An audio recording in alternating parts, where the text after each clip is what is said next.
दोस्तों, अगर आपको भी बेंगलोर और राजस्थान के बीच खेला गया आईपीएल 2024 का सबसे रोमांचक एलिमिनेटर पसंद आया तो वीडियो को लाइक जरूर कीजिएगा। दोस्तों, दुनिया के सबसे बड़े नरेंद्र मोदी स्टेडियम में एलिमिनेटर की जंग के लिए रॉयल चैलेंजर्स बेंगलोर के सामने थी राजस्थान रॉयल्स की क्रिकेट टीम। इस रोमांचक घमासान के लिए पूरा क्रिकेट जगत पलकें बिछाए बैठा था। इस करो या मरो के मुकाबले की शुरुआत से पहले जब टॉस के लिए सिक्का उछाला गया तब तो टॉस के बॉस बने राजस्थान के कप्तान संजू सैमसन और उन्होंने टॉस जीतकर पहले बेंगलोर को बल्लेबाजी करने का न्योता दिया।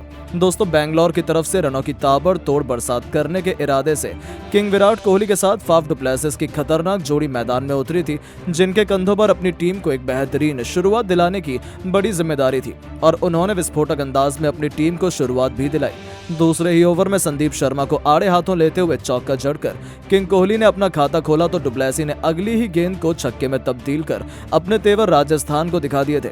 चौथे ओवर में आवेश खान की बेरहमी से पिटाई करते हुए दोनों बल्लेबाजों ने 17 रन बटोर डाले और 4 ओवर में ही अपनी टीम को 34 रनों तक पहुंचाया। उन्होंने एक मजबूत शुरुआत अपनी टीम को दिलाई थी, लेकिन दोस्तों बेंगलोर की खुशियां ज्यादा लंबी नहीं चली। 5वां ओवर लेकर आए ट्रेंट बोल्ट ने डुप्लेसी का शिकार कर बेंगलोर की कमर तोड़नी शुरू कर दी, जहां कप्तान डुप्लेसी 14 गेंद पर 2 चौके और 1 छक्के की बदौलत केवल 17 रन बनाकर पवेलियन की शोभा बढ़ाने लौट गए। उसके बाद विकेट के बाद 6 ओवर के पावर प्ले में बेंगलोर 50 रन बना पाई। मैदान पर विराट कोहली के साथ कैमरन ग्रीन की खतरनाक जोड़ी मौजूद थी। विराट कोहली भी लाजवाब फॉर्म में लग रहे थे, लेकिन दोस्तों गरीबी में आटा गीला। जहां एक तरफ बेंगलोर फैंस ने सोचा था कि विराट बड़ी पारी खेलेंगे, तो वहीं बेंगलोर की टीम के ही खून युजवेंद्र चहल ने विराट कोहली को अपने जाल में फंसा लिया, जिनका बाउंड्री पर एक आसान सा कैच दोनावा फरेरा ने लपका और अपनी टीम को सबसे बड़ी सफलता दिला दी। जहां किंग कोहली भी इस सबसे बड़े महामुकाबले में 24 गेंद पर 3 चौके और 1 छक्के की मदद से 13 रन बनाकर पवेलियन की शोभा बढ़ाने लौट गए। 8 ओवर में 58 रन ही बने थे और बेंगलोर के 2 सबसे बड़े बल्लेबाज वापस जा चुके थे। बेंगलोर की टीम मुश्किल में थी। ऐसे में अब बेंगलोर को संभालने के लिए ग्रीन का साथ निभाने के लिए रजत पाटीदार मैदान में आए थे। एक तरफ से ग्रीन का बल्ला बोला नहीं दहाड़ रहा था। 10वां ओवर लेकर आए चहल का स्वागत ही छक्के से करने के बाद अगली ही गेंद पर चौका जड़कर उन्होंने 10 ओवर में बेंगलोर को 76 रनों तक पहुंचा दिया, तो पाटीदार के सिर पर भी खून सवार था। 12 ओवर में इन्होंने बेंगलोर को 95 रनों तक पहुंचा दिया। बेंगलोर की पारी पटरी पर वापस आने लगी थी, लेकिन दोस्तों तभी राजस्थान की वापसी का शंखनाद होता है और ऐसा होता है कि 13वें ओवर में अश्विन ने तो अकेले ही बेंगलोर को तहस नहस करके रख दिया। जी हां, तीसरी गेंद पर उन्होंने सेट बल्लेबाज कैमरन ग्रीन को अपने जाल में फंसाया, जिनका कैच पवेल ने लपककर बेंगलोर को तीसरा झटका दिया। जहां ग्रीन 21 गेंद पर 27 रन बनाकर पवेलियन लौटे, तो उनके आउट होने के बाद मैदान में उतरे मैक्सवेल तो उन्होंने खाता भी खोलने का मौका नहीं दिया और 2 गेंद पर 2 विकेट लेकर उन्होंने राजस्थान का इस मुकाबले में झंडा गाड़ दिया था। 13 ओवर में 97 रन ही बने थे। बेंगलोर के 4 बल्लेबाज पवेलियन लौट चुके थे। अब मैदान में रजत पाटीदार का साथ निभाने के लिए एक और भारतीय सनसनी महिपाल लमरोर आ चुके थे, जिन्होंने 14वें ओवर में चहल की धज्जियां उड़ाकर रख दी। पहली गेंद पर पाटीदार ने खौफनाक छक्का जड़ा, तो तीसरी गेंद पर लमरोर ने भी स्टेडियम पार छक्का जड़कर 14 ओवर में अपनी टीम को 116 रनों तक पहुंचाया। ऐसा लगा था बेंगलोर अभी भी यहां से संभल सकती है। इन दोनों बल्लेबाजों ने दम था, लेकिन तभी 15वां ओवर लेकर आए आवेश खान ने ऐसा तहलका मचाया कि बेंगलोर की जीत की उम्मीदों को ही पल भर में हवा कर दिया। भले ही पहली गेंद पर पाटीदार ने उनका स्वागत छक्के से किया, लेकिन दूसरी ही गेंद पर ईंट का जवाब पत्थर से देते हुए आवेश ने रजत पाटीदार का शिकार कर लिया। जहां पाटीदार भी 22 गेंद पर 2 चौके और 2 शानदार छक्कों की बदौलत 34 रन बनाकर पवेलियन लौटे, तो उनके आउट होने के बाद पहली गेंद पर दिनेश कार्तिक भी बदकिस्मत रहे और एलबीडब्ल्यू हो गए, लेकिन रिव्यू ने उनका साथ दिया और दिनेश कार्तिक को एक बहुत बड़ा जीवन दान मिला। तब जाकर बेंगलोर फैंस की जान में जान आई। अब दिनेश कार्तिक के साथ पाटीदार के मजबूत कंधों पर अपनी टीम को सम्मानजनक स्कोर तक पहुंचाने की जिम्मेदारी आन पड़ी थी।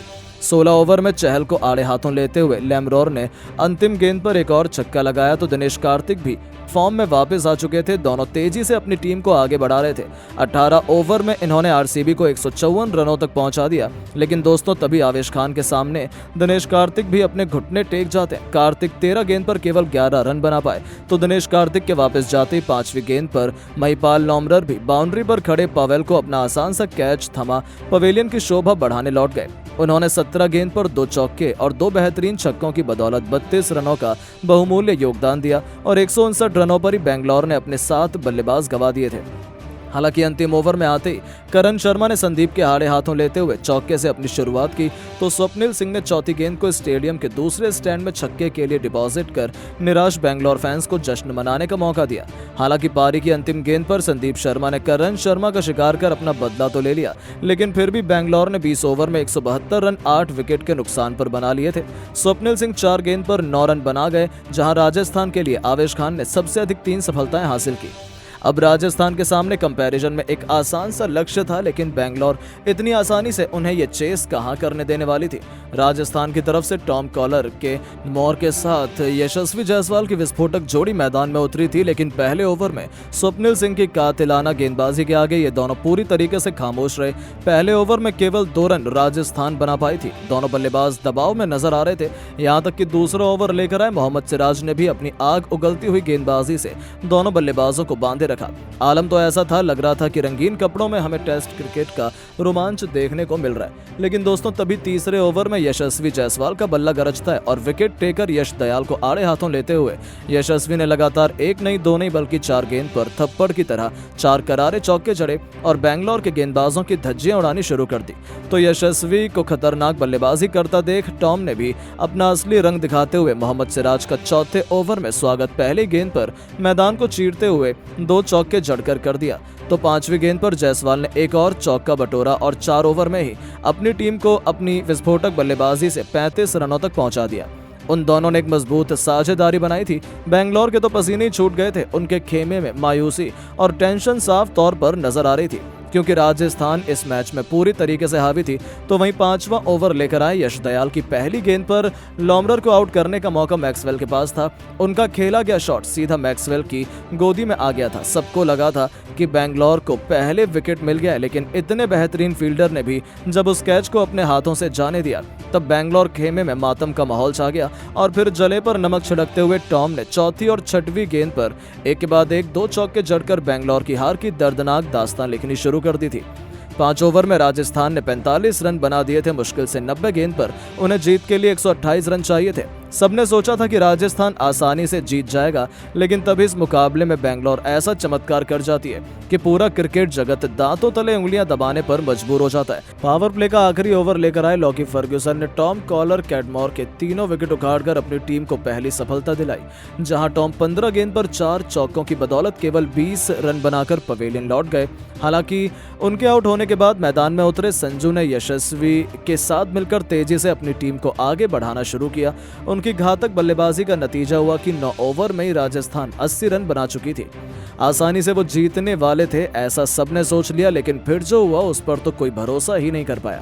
जी हां, 10वां ओवर लेकर आए कैमरन ग्रीन ने यशस्वी जायसवाल को आउट कर अपनी टीम को सबसे बड़ी सफलता दिलाई। यहां यशस्वी 30 गेंद पर 8 चौके की बदौलत 45 रन बनाकर पवेलियन लौट गए। तो उसके बाद तो विकेटों की झड़ी लग गई। अगला ही ओवर लेकर आए करण शर्मा ने कप्तान संजू सैमसन को पवेलियन का रास्ता दिखाया, जिन्हें विकेटकीपर कार्तिक ने ही स्टंप किया और संजू सैमसन भी 13 गेंद पर एक छक्के की बदौलत केवल 17 रन बनाकर पवेलियन लौट गए। तो ध्रुव जुरैल भी कोहली के रॉकेट थ्रो के आगे घुटने टेक गए। उन्हें विराट ने रन आउट किया और जुरैल केवल 8 रन बनाकर पवेलियन लौट गए। ऐसा लगा कि बेंगलोर जीत जाएगा। 15 ओवर में राजस्थान ने 126 रन बनाकर अपने 4 बल्लेबाज गंवाए थे। मैदान पर रियान पराग के साथ हिटमायर मौजूद थे। मुकाबला कांटे का हो चला था। उन्हें अंतिम 5 ओवर में जीत के लिए 49 रन चाहिए थे, लेकिन बेंगलोर फैंस को तो अंदाजा भी नहीं था। ये तो तूफान से पहले की शांति है। यहाँ 16वां ही ओवर लेकर आए कैमरन ग्रीन की धज्जियां उड़ाते हुए इन दोनों सुपरस्टार खिलाड़ियों ने इस ओवर में 2 खौफनाक छक्के और एक बेहतरीन चौका लगाया। तो अगले ओवर में यश दयाल को आड़े हाथों लेते हुए हिटमायर ने एक के बाद एक 2 खतरनाक चौके ठोक दिए।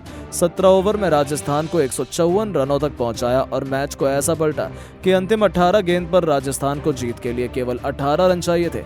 बेंगलोर को तो भरोसा ही नहीं हुआ कि उनके साथ क्या हो रहा है। हालांकि हिटमायर 14 गेंदबाज 26 रन बनाकर वापस लौटे, लेकिन पवेल ने बची कुची कसर पूरी करते हुए 19वें ओवर में 2 चौके और एक खतरनाक छक्के की बदौलत मुकाबले को फिनिश कर बेंगलोर को आईपीएल 2024 से बाहर फेंक दिया और राजस्थान को क्वालिफायर 2 में पहुंचा। बेंगलुरु के खिलाफ जीत के बाद राजस्थान के खिलाड़ियों ने उड़ाया बेंगलुरु का मजाक। जीत के बाद महेंद्र सिंह धोनी को लेकर दे दिया दिल जीत लेने वाला बयान। जी हाँ दोस्तों, राजस्थान और बेंगलुरु के बीच खेले गए मैच में बेंगलुरु की टीम को हार का सामना करना पड़ा है, जिसके बाद राजस्थान के खिलाड़ियों का बयान सामने आया है। इस बीच संजू सैमसन, रियान पराग से लेकर रविचंद्रन अश्विन, यशस्वी जायसवाल ने बेंगलुरु की टीम का काफी मजाक उड़ाने के साथ महेंद्र सिंह धोनी को लेकर एक ऐसा दिल जीत लेने वाला बयान दिया जो आपके दिलों को छू लेगा। तो आखिरकार राजस्थान के खिलाड़ियों ने जीत के बाद क्या कहा, ये तो हम आपको बताएंगे ही, लेकिन उससे पहले आपको क्या लगता है, संजू सैमसन और महेंद्र सिंह धोनी में कौन महान खिलाड़ी है? कमेंट में जरूर बताइए। दोस्तों, जैसा कि आपको पता है, बेंगलुरु और राजस्थान के बीच अहमदाबाद के नरेंद्र मोदी स्टेडियम पर रोमांचक मैच खेला गया, जहां पर इस एलिमिनेटर मैच में राजस्थान की टीम 4 विकेट से मैच को जीत गई। इस मैच में राजस्थान की टीम ने टॉस जीतकर पहले गेंदबाजी करते हुए बेंगलुरु की टीम को 172 रन 8 विकेट के नुकसान पर 20 ओवर में रोक दिया था और इसका पीछा करते हुए 19 ओवर में लक्ष्य को अपने नाम 4 विकेट से किया, जहां पर राजस्थान की टीम के लिए आवेश खान ने 3 और रविचंद्रन अश्विन ने 2 विकेट लिए, तो वहीं यशस्वी जायसवाल ने सर्वाधिक 45 और रियान पराग ने 36 रनों का योगदान दिया।